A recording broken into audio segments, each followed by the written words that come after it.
அகஸ்திய முனிவரின் சீடர்களில் ஒருவர் இடும்பன். ஒருமுறை அகஸ்தியர் இடும்பனை அழைத்து முருகன் வழிபாட்டிற்காக கைலாயம் சென்று அங்குள்ள கந்தமலையில் உள்ள சிவகிரி, சக்திகிரி ஆகிய 2 சிகரங்களை இங்கே கொண்டு வரும்படி கட்டளையிட்டார்.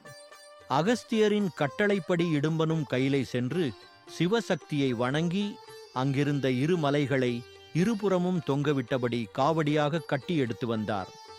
இடும்பனுக்கு அருள் புரியும் பொருட்டும் முருகப்பெருமான் திருவாவினன்குடியில் அந்த 2 மலைகளை நிலைபெறச் செய்யும் பொருட்டு திருவிளையாடல் நிகழ்த்தினார்.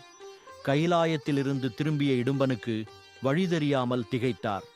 அப்போது அவர் முன் தோன்றிய முருகன் குதிரையில் பயணம் செய்யும் அரசன் போல இடும்பனுக்கு வழிகாட்டி திருவாவினன்குடிக்கு அழைத்து சென்றார்.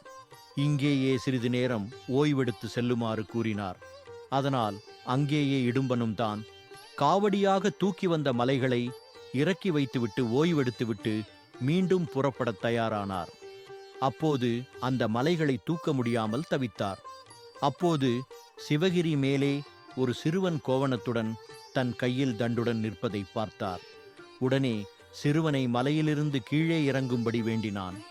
மலையிலிருந்து இறங்க மறுத்த அந்த சிறுவன் இந்த மலை எனக்கே சொந்தம் என உரிமை கொண்டாடினார். இதனால் கோபமடைந்த இடும்பன் சிறுவனை தாக்க முயன்றார். ஆனால் முருகனின் சக்தியால் இடும்பன் வேறற்ற மரம் போல விழுந்தான்.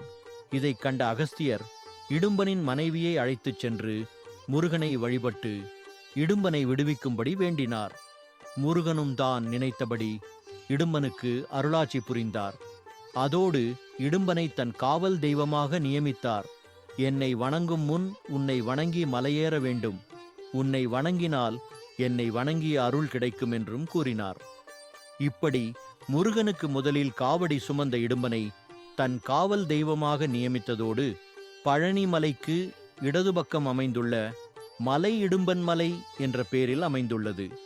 சுக்குக்கு மிஞ்சிய